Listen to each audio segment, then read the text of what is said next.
अनन्या की शादी पार्ट 54। अगली सुबह सब फिर कामों में बिजी हो गए। आज शादी थी। नीलिमा जी की खुशियों का तो कोई ठिकाना ही नहीं था। वो तो दौड़ दौड़ कर सारे वर्कर से काम करा रही थी। शादी की कुछ रस्में अभी भी बाकी थी जिन्हें अनन्या और नंदिनी को करना था। आज खन्ना हाउस पूरा दुल्हन की तरह सजा हुआ था। धीरे धीरे शाम हो गई और मेहमान भी आने लगे। वहीं अनन्या और नंदिनी को पार्लर वाली रेडी करने आ चुकी थी और वो रेडी हो रही थी। अवनी और बाकी पलटन भी रेडी होकर नीचे आ चुकी थी। हालांकि सब चाहते थे कि अनन्या की शादी ना हो, पर कोई कुछ कर नहीं पा रहा था। सिंह फैमिली भी आ चुकी थी। अरुणा जी अनन्या के पास चली गई थी क्योंकि वो नहीं चाहती थी कि आज के दिन अनन्या को अकेला महसूस हो। यार, मेरा तो बिल्कुल मन नहीं कर रहा है उस चिपकू करण को अपना जीजू बनाने का। अवनी मुंह बनाकर कहती है तो उसकी बात सुनकर धानी कहती है, और तू क्या कर सकती है? हमने ब्यूटीफुल को कितना तो समझाया था, पर वो तो सुनी ही नहीं। धानी की बात सुनकर अवनी उदास हो जाती है। तभी उसकी नजर अभिनव पर पड़ती है। अभिनव को देखकर अवनी मुस्कुराते हुए कहती है, मुझे मालूम है कि क्या करना है। कहकर अवनी सबके बीच से उठकर अभिनव के पास आ जाती है। तो ऐसे अचानक अवनी को अपने सामने देखकर अभिनव कहता है, अरे अवनी, क्या हुआ? कुछ काम था क्या? आप ये शादी कैसे होने दे सकते हो? आप कुछ करो ना इस शादी को रोकने के लिए। अवनी अभिनव के सवालों का जवाब देने की बजाय उसे शादी रोकने के लिए कहती है तो उसकी बात सुनकर अभिनव संजीदगी से कहता है, तुम चाहती हो कि इतने सारे मेहमानों के सामने अनन्या की शादी टूट जाए ताकि बाद में फिर अनन्या की लाइफ और खराब हो जाए? मतलब?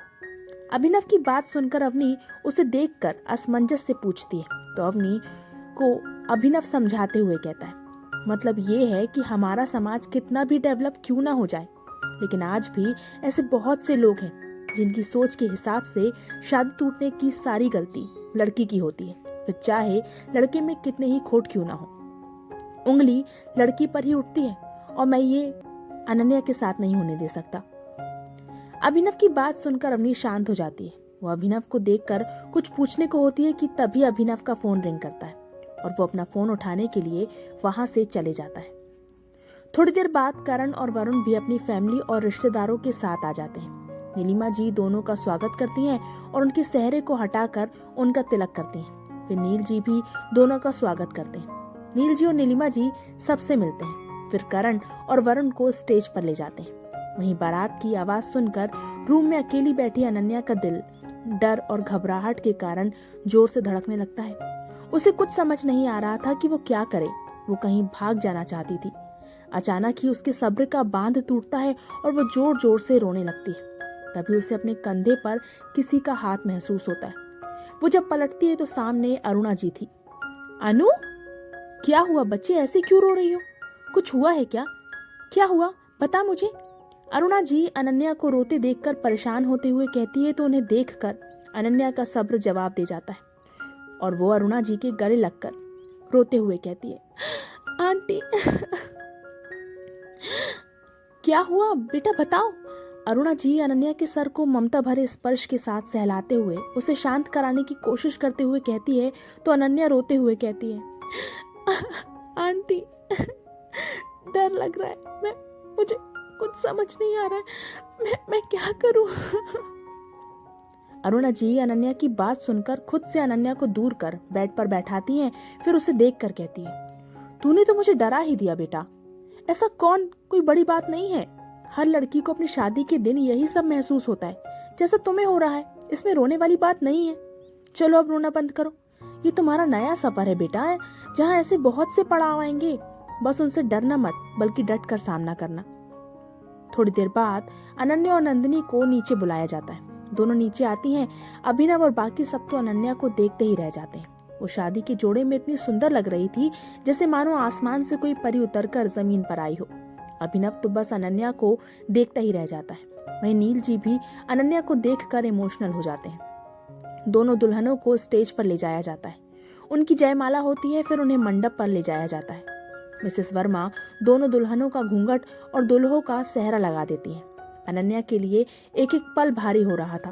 वो चुपचाप अपनी जगह पर बैठी सारी विधि कर रही थी। थोड़ी देर बाद करण का फोन रिंग करता है। वो देखता है अननोन नंबर से कोई कॉल है तो वो अवॉइड कर देता है। थोड़ी देर बाद उसी नंबर से फिर फोन रिंग करता है तो वो कॉल कट कर देता है। तभी करण को उसी नंबर से एक मैसेज आता है। करण जब उस मैसेज को देखता है तो एकदम से मंडप से उठ जाता है। मैं बस अभी आया कहकर वो वहां से चले जाता है। जहाँ करण के ऐसे अचानक उठने से सब हैरान रह जाते हैं, वहीं अवनी और पूरी पलटन खुश हो जाती है। भगवान करे ये चिपकू वापस ही ना आए, अवनी खुश होते हुए हाथ जोड़कर कहती है। तो उसकी बात सुनकर अविनाश कहता है, ऐसा क्यों होगा?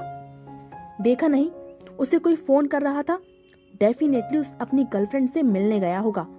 अवनी फुल कॉन्फिडेंस के साथ कहती है। तो उसकी बात सुनकर पास खड़ा यश कहता है, तुम्हें कैसे पता कि वो अपनी गर्लफ्रेंड से मिलने गया होगा? और क्या रीजन हो सकता है? देखा नहीं कैसे भागते हुए गया है? अपूर्वा कहती है। तो उसकी बात सुनकर समायरा सबको सामने देखने को इशारा करते हुए कहती है, वैसे मैं बता दूं वो वापस भी आ गया है, वो देखो। समायरा के बताने पर सब मंडप पर देखते हैं तो सचमुच सेहरा बांधे दूल्हा आ चुका था और अनन्या के पास जाकर बैठ भी जाता है। करण के वापस आने पर मिसेस वर्मा और नीलिमा जी को चैन की सांस होती है। थोड़ी देर बाद वापस से पंडित जी मंत्रों के साथ शादी की हर रस्में करते हैं। फिर फेरे शुरू होते हैं। दोनों जोड़े फेरे के लिए खड़े होते हैं। अनन्या को अजीब लग रहा था। हर फेरे के साथ दोनों जोड़े शादी के पवित्र बंधन में बंधते जा रहे थे। फेरे पूरे होते हैं। फिर पंडित जी दोनों दुल्हों को सिंदूर लगाने को बोलते हैं। तो अरुणा जी अनन्या का और नीलिमा जी नंदिनी का घूंघट हटाती है। फिर दोनों दूल्हे अपनी अपनी दुल्हन की मांग भरते हैं। फिर मंगलसूत्र पहनाते हैं। शादी संपन्न हुई। आज से आप पति पत्नी हुए। अब आप लोग अपने बड़ों का आशीर्वाद ले लीजिए। आखिरकार पंडित जी की आवाज गूंजती है तो उनकी बात सुनकर और शादी होता देख जहां नील जी की आंखें नम हो जाती हैं, वहीं नीलिमा जी की खुशियों का ठिकाना नहीं रहता। दोनों जोड़े सब बड़ों का आशीर्वाद लेते हैं। तभी एक आवाज आती है और सबका ध्यान अपनी ओर खींच लेती है क्रमशः। तो क्या होगा आगे? आखिर ये कहानी कौन सा मोड़ लेने वाली है? किसकी आवाज आई थी जिसने सबका ध्यान अपनी तरफ खींच लिया? जानने के लिए पढ़ते रहिए दरमिया। और अगर आप लोगों को स्टोरी पसंद आ रही है तो प्लीज़ मुझे सब्सक्राइब कीजिए, वीडियो को लाइक कीजिए, शेयर कीजिए और कमेंट करना भूलिएगा मत। Bye bye.